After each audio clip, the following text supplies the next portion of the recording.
how are you sort of looking with the transfers at the minute? I know you said that you were possibly close on 2 or 3. Yeah, we're going to travel with the same group down to London. So ongoing. So I've really not got anything to sort of give you any new signings. Obviously, we'd have how difficult it is to get signings in, and I think we all understand that, and the situation that we're all involved in. No, not just me at Middlesbrough, but as well until they've got the old scarf or shirt or whatever new things Juicy comes up with to announce them. Nothing's happened. 12 o'clock cut off.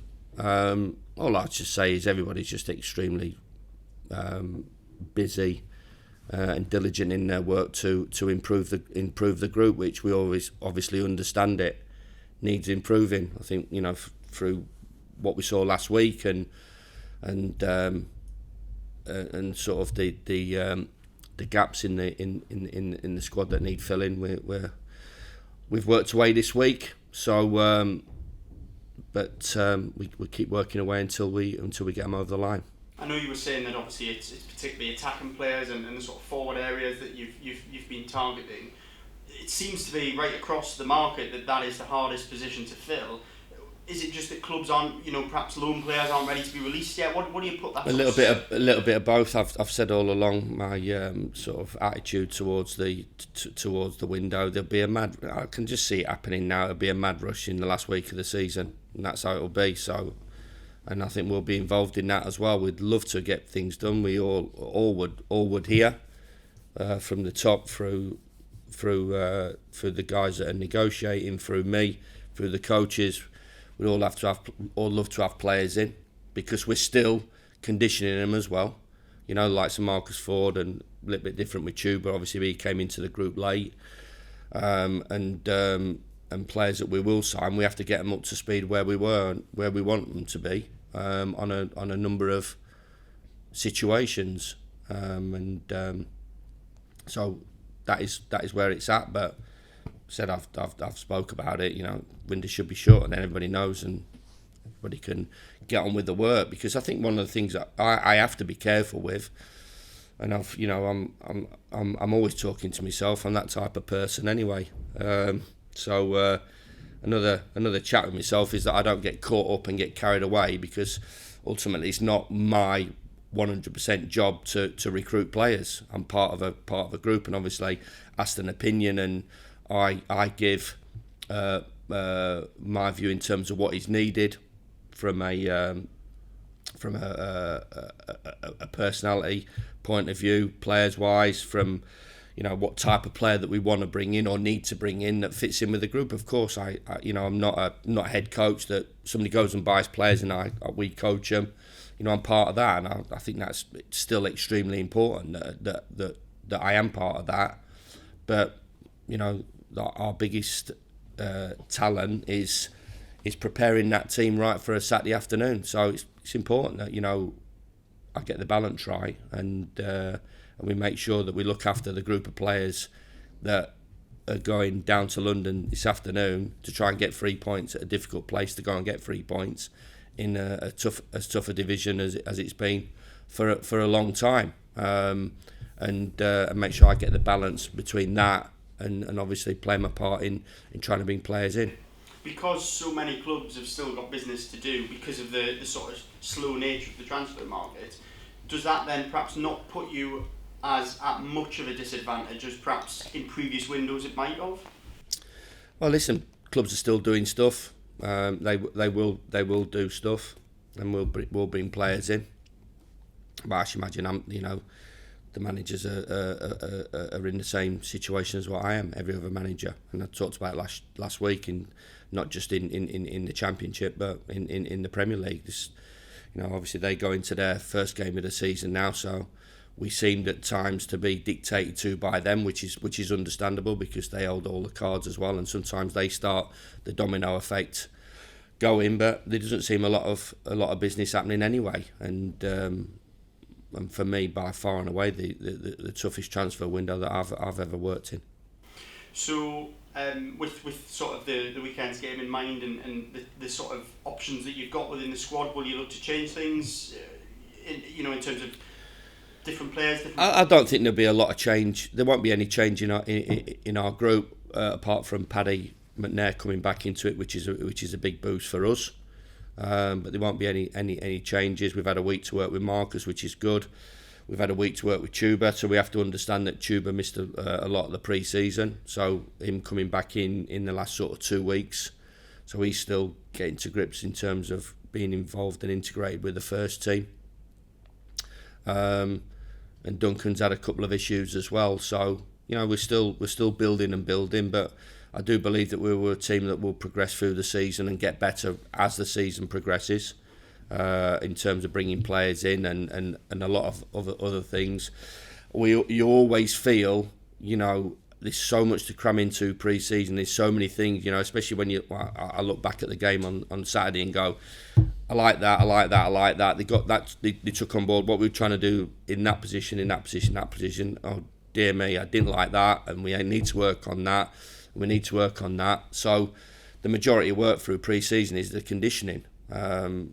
Which I felt that in terms of the distance covered on Saturday was really good. I thought, we got punctured a bit for 5 or 10 minutes in the second half, but I think you've got to give credit to a strong competitor as well, that maybe had a few choice words said to him by Steve, and always good players show a reaction. So it was never going to be a straightforward afternoon, stroke evening, but I thought, especially the last 20-25 minutes, I believe that in a tight game we looked like as if we were going to nick it in terms of, where we were and where we got on the field, but always knowing that they were quite dangerous. So, I think we're in a decent place. We'll keep working away, and we need to be, close to the standards that we've set, or even better, to get a result in our first away game.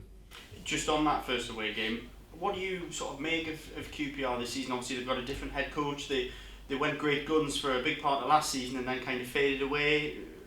I just think that I believe you just look at the Championship and another club that's experienced Premier League football for quite a number of years, that are desperate to get back there and always produce good young players and always attracted some good players as well. I think you guys will possibly not know as much as Michael as that we do, but an incredibly well respected guy in the game. To make that decision is quite a brave call. Great relationship obviously with Steve in terms of the work they did up the road and starting to do at Aston Villa. So to take that jump, it's a big call, but you have to respect that and applaud that, and I believe that technically they'll be very, very good. They've got some talented players at the top of the pitch, and it's the ambition of a young coach to forge a name in terms of management, but you don't really have to forge a name in terms of the game, because how insular the game is. I think everybody knows the great work that Michael has done in terms of what he's done in the academies and what he's done in his early coaching period with senior players. Just last one, Loftus Road, obviously pretty compact, tight place. Great. Hard for the away team. Yeah, I love it. I think it's a proper away ground, isn't it? Unless you're QPR, then it's a good home ground, isn't it? So they'll want to get that atmosphere going, and it is quite tough when it does get going, and we have to puncture that by being good. I do quite like. I love playing at home. I think that takes care of itself, because the supporters and the atmosphere, especially after what we're trying to build, and we're building momentum and the feel good that it was on Saturday evening. It was tremendous, and all the stuff that I say, the nonsense stuff that I say, making the shirt light and getting behind the players, they did that to the max, and unfortunately we just couldn't get that win to get us off and running. But there is something about away games as well, and I think especially when you have a support and size of the support that we have, that sometimes going into somebody's backyard and sticking your chest out, and sort of the competitive aspect of myself and hopefully the team will shine through. It's going to be a difficult afternoon. They'll want to get their season up and running. They had a tight game against Blackburn that could have gone either way in terms of what we saw on watching the game back and the reports that we've had. Top of the pitch, exciting players. But as I said, there is sometimes, well, not sometimes, always something about. And if we want to have a really good season, then we have to be really competitive, and the mentality has to be spot on the road as well as home. And I think the players recognise that. And the mentality is their responsibility. And if we go about it the right way, I think we can go and get a positive result. Cheers, thank you. Cheers. Chris, you mentioned the week to work with the players, and particularly someone like Marcus Fors, who came in late last week. I imagine a good week for him. How impressed have you been with him in this week? Yeah, good. I mean, all the attributes that we knew, we've seen a young guy that was desperate to come and join us, which was great. That's always a real tick in the box for us. What's his attitude to come up the road, which was really good. I think you've already spoke to him. Can't not be impressed in terms of from his point of view and what he saw on Saturday, and I should imagine he wants to get involved in that, and he's seen us before, and he's done his own work. We've done our own work on him, and it's not it's a week, but it's as I said, it's in there's a day off, and in there's Thursday and Friday, which you can't crash them too much. But we've had a couple of good working days with him, and he'll improve, and he'll be an asset to the football club. Yeah, and I guess one other thing we spoke about after West Brom was kind of more the intricate tactical stuff with planning with Marcus Tavernier being there and then him suddenly not. So I get this week a good opportunity to kind of work on that, knowing Tav now isn't part of the group. Yeah, we've done. We have to cram in so much, and I think everybody talks about it in professional football, and especially the Championship. They're a godsend is a free week, because you are allowed to get those points over, but still there's so much to cram in and so much that we still need to do. So part of us being successful this season is how quickly players can take on board information and absorb that to make them better and to make the team better. So as always, as I've said all along, this is going to be a season for them to learn as well and improve. We're not going to come shooting out the traps and tick every box that I want it to tick in the first 2 or 3 weeks of the season. But as long as we keep getting better and improve our game and individually improve and we improve as a group, then I believe we'll have a successful season. So integrating these boys early on is key, but understanding there's still a hell of a lot of work to do. And I'm saying exactly what everybody else will be saying up and down the country in every respective division. You always want to get out of the blocks. You always want to win pre-season games. I don't care who you are, because that's your mentality. You always want to get a result on first day. And first away game, we want to make sure that that is a strong record, and because it needs to be. We need to be resolute. We need to be determined.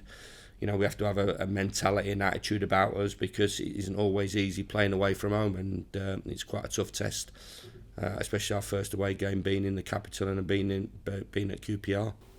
And just sticking on, obviously losing Marcus Tavernier, I mean, we could all see last season the kind of energy he brings to the midfielder, particularly out of possession, how well he kind of got back in to help out defensively. I mean, will that mean that his absence, his loss, you need to kind of change shape out of possession in any way, or will you be just asking whoever plays there to kind of do what Tav did? Well, we tried to. We've lost a really good player, but I don't want to go too long. That's how it is. I wish Tav all the best. Scott's a good manager, and he's made that decision. But Tav's gone, and it's up to us to adjust. We're not we're a team.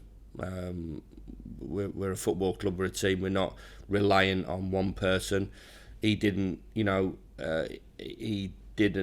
played a part, but it wasn't just all about him. And I think that's been really disrespectful to everybody, and I think it would be disrespectful to the players that we've got in the building now, and the players that we bring in. We've, as far as I'm concerned, that deal's done, and I shake his hand whenever I see him, and he played a part in a turnaround from whatever it was to taking it to the last game of the season and the quarter final of the FA Cup. But that's history. That's gone now, and we've got to move on. So I ain't going to answer any more questions, Craig, ever again about Marcus Tavernier. But it's up to us to adjust to however we adjust it. And whoever we bring in, because we're obviously light in sort of that position as well. Yeah. And obviously on that front, on bringing people in, after West Brom, you sounded fairly confident that you would have a couple in, and that hasn't transpired. No issues there in terms of deals breaking down. No, nothing's broken down. I'm a little bit disappointed, of course, because I'm selfish. I'm a selfish manager. I want it. I'm a selfish kid in a sweet shop. I want that. I want that sweet. I want that bag of crisps. I want that bottle of pop. I want it. I want it. Well, that's possibly why I'm 3 stone overweight. But that's the way it is. And of course, I'm a little bit disappointed. But I look at it and go, what shall I be? Shall I just accept it, or shall I just accept it, or I'm quite happy that I'm like this. I'm quite happy that I'm waking up in the middle of the night and going, need to get that done. I'm pushing. I bet the people above me are thinking, why have we brought this guy into the building? Because he's on to us all the time. I ain't going to make any apologies about that. And I've said to the guys, I'm going to push because I don't think I'll be doing my job, and I don't think that part of my character is that part of my character. As soon as the window shut, I'll be absolutely delighted. It should have shut last week, like I said, but it isn't. It isn't shut, and I think, as I said, I'm driving everybody crazy. So, but I've got to say, I'm not going to apologise for it. Yeah. Just last one from me. I know you're there. You've Jeffrey boycotted it a lot this summer, but Jeffrey boycotted it for the last 20 years. The average is about 67.2, something like that. The Groningen technical director this week, though, confirming Middlesbrough had put 2 bids in for Strand Larson. Would that tempt you down the crease? Help the crease? Yeah, we have put 2 bids in for Strand. Right, he's correct. Yeah, I'm not too sure it's 2, but I know we've put a bid in for the player. So there's no hiding from that. I'm a straight batter, but I can't fib, and so we've put a bid in for a player, and we've put a bid in for 2 or 3 players that are ongoing. So hopefully, we can see some movement on some through over the weekend. But as it sits now, that we travel this afternoon with the same group of players, and I think we all understand that it's not how we would like it to look, and I'm sure it wouldn't be the look that we have when the window shuts. Cheers, Craig. Is there a confidence on your part that deal can get done, or is it literally you're just waiting for the reply? There's so many things to happen on so many deals, Matty. It's not just, as I said, it's not just me saying I want that. We've got to respect a lot of things right the way through the history of transfers. So any transfer that goes through this, there's got to be a lot of communication. There's got to be a lot of negotiation, a lot of agreement, because if there's no communication, there's no agreement, the deals don't get done. Very rarely the deals get finalised. So there has to be compromise as well, of course. But these are they're all the players that we do with top end championship. They're quite complicated, and they're serious deals. We're not giving. There's money involved, and whether they freeze, whether the contracts, or whether there's fees involved. So it's all a lot of work that goes into them. And those are the things that the fans don't really see as well. So from your perspective, are you just trying to kind of relay that level of understanding to them? Yeah, I think they do. I think there's always supporters that are unrealistic, and maybe think that we can go and sign Ronaldo, or why won't he come to the Riverside, or why aren't we in for Gareth Bale, or I think there's always a level of unrealistic attitude towards players that we just can't get. So we have to be realistic in terms of what we're trying to get, and it's part of my job to relay that to the supporters. But as I've said all along, I'm sure that Steve didn't bring myself and the coaching staff to float about in mid-table, and he understands more than anybody that we need to get things done, and we need to bring better players for us to work with, of course, or to add to the group, because ultimately we feel that we're good. The team's well coached. You can see that. This is not a team that just gets chucked out and then go and play like we talk about the Galacticos, and they still get coached. But no disrespect, like you're not telling these players they just go and play, and they'll play a formation, and they're clever enough to change to a formation. But they're really good players. They're top players. So the team's really well coached. It's got a good structure about it, in and out of possession. I think you've all seen that. It's if I'm looking at our team as an outsider, I think our team's really well coached.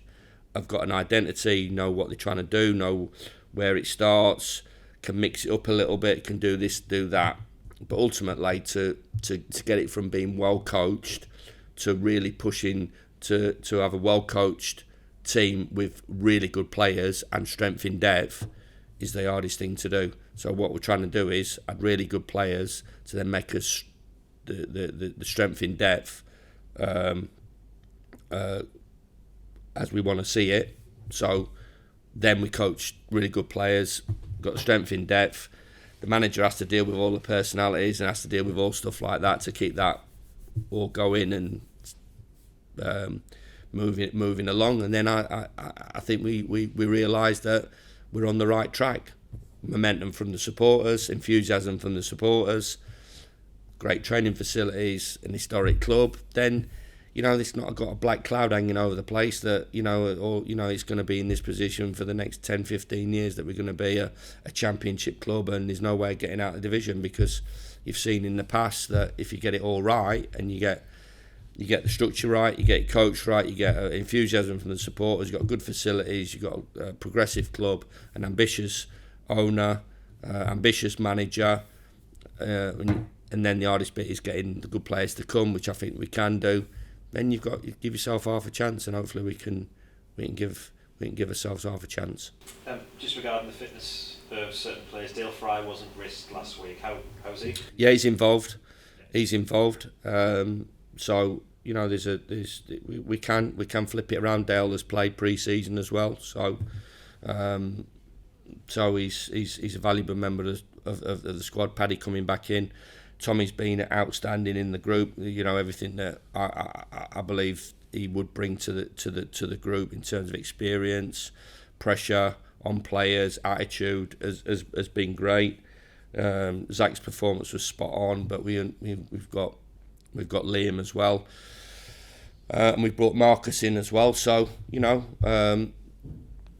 the group is building and getting better, and it will get better. But as you said, the biggest thing now is me to make sure that I keep my eye on the main event, and we do what we need to do to give ourselves an opportunity of being successful. Last one from me. You've brought Chuba Akpom back in, virtually kind of from the wilderness. What about Uche Pezu's situation? I know you've probably got nothing to do with that. You've probably set your stall out with that. But is he off anywhere else? Is he training away, or does he not have? No, he trains away. He's not part of the group. For his benefit, he needs to sort himself out and get a club. As far as I'm concerned, it would have, if there was something there. I'm sure the boy wants to go and play football, but nothing's come up. So, he's still. I'm sure before the window finishes that that he'll find himself a club, and he can get on with being a professional footballer. Good luck tomorrow. Cheers. Last season at QPR was probably the best performance away from home, maybe the best performance of the season in some respects. Is that still something that you're aspiring to look at this season? Yeah, produce our best, Rob, everywhere we go. Set high standards. I'm a demanding manager. I want us to play the best that we can. We understand we can't always, but we set a standard, and I think we've set a good standard from the first game of the season. There's bits and pieces in that game that we can do better with. The little bit after half time. I think the bit at the top of the pitch to be a little bit more clinical. But generally, what I was looking for from a first day performance, I think we got. I think I got as a manager, and I think the supporters got a good look of the early signings, what Ryan Giles produced, what Darrell Lennon produced, what Zach Steffen produced. Marcus coming off the bench, I'm sure he'll get better. The team sort of picking up from where it left off in a way in terms of the performances of last year. It was a positive performance against a really powerful side in this division. So we're always looking to produce. I thought that night was really good. I think maybe with a couple of players that we've got in the building now, and if we'd have had them on that night, maybe we'd have got a little bit of a better result. But it's a different game. But good memories of the night. I thought it was a winning draw, even though there's no such thing. But if we play anywhere like that away from home and we're consistent with that performance, then we're going to pick up some really positive results. When we've got to make sure that we produce that standard that we produced that night. But I've got to say, it's a different team, a different manager as well. So it's a different challenge that we're up against. And you've already mentioned the playing away and the atmosphere and everything. I'm sure you can appreciate it's very difficult now for fans to afford to go to away matches. So there'll be another really big crowd going down there. Does it make a difference for the Boro players to have that presence there? They know the responsibility that they've got to the football club, and especially from away fans. They don't need reminding when they walk out. When they walk out at sort of 10 to 3 or whatever it is, 5 to 3, and you turn to your right and there's whatever there is that have travelled. I remember that night. I think we took like 2,500, 3,000 on a midweek game, which is just an incredible. I talk about the Barnsley away game, talk about the Preston away game. The support is there for the football club. The support is there for the players. It must inspire them. It has to, because it inspires me, and it gives me a tingle when you walk out. No disrespect, but we've all seen it at the Riverside over in that far corner when clubs bring sort of 250, 300, 350. We've got a huge advantage in terms of the positivity, the attitude of the supporters towards the football club, and it has to, and we have to use that to our benefit, of course. This is something totally different, but looking at the Women's Euros that's just happened, and a lot of fans are thinking about the players they want to fit into our team, and they're thinking about 1 to 11. For me, I don't know what you thought, one of the lessons of the Euros was that it's very much a squad game, and some of the real stars of that were coming off the bench, and now with us being able to use more substitutes than ever before, it's changed, hasn't it? It's a good question, and it's right. It's never just been about the 11 for me, whether it's through a game, through a period of games, or through a season. I've been involved in promotions, involved in a few promotions, and it is the players that play 5 and 10 games. It is the players that come off the bench to see a game out. It is the players that come off the bench to turn a game in your favour. So it always has been, and it's never been about that. It always has to be. And I think, the work that I do in terms of making sure that the players that aren't playing is just as important as looking after the players that are playing. They're all right. They're playing. They don't need me to go around them. They've got that opportunity. It's the other players that are the most important if you are going to have a successful season. So, this is the reason why we needed to get it up to sort of 21, 22, 23, because they're going to play a huge part. I remember players that have played, and they play sort of 8 to 10 games, but in those 8 to 10 games, there might be 15 to 20 points. You take 15 points off anybody's total, they're not going to achieve anything. You're not going to win a league, you're not going to get promoted, you're not going to get in the playoffs if you take 15 points away. So the most important people for me are those guys that, as I said, that have travelled around the country and then all of a sudden they're called into action and they've worked hard on the training ground, their attitude's been spot on, and they just go seamlessly into that team and the team standard doesn't drop, or at times it increases. I think you've seen from, especially at the top of the pitch, we are proactive with our subs, and but we have to have that opportunity and quality as in the group, and obviously that's what we're striving to get.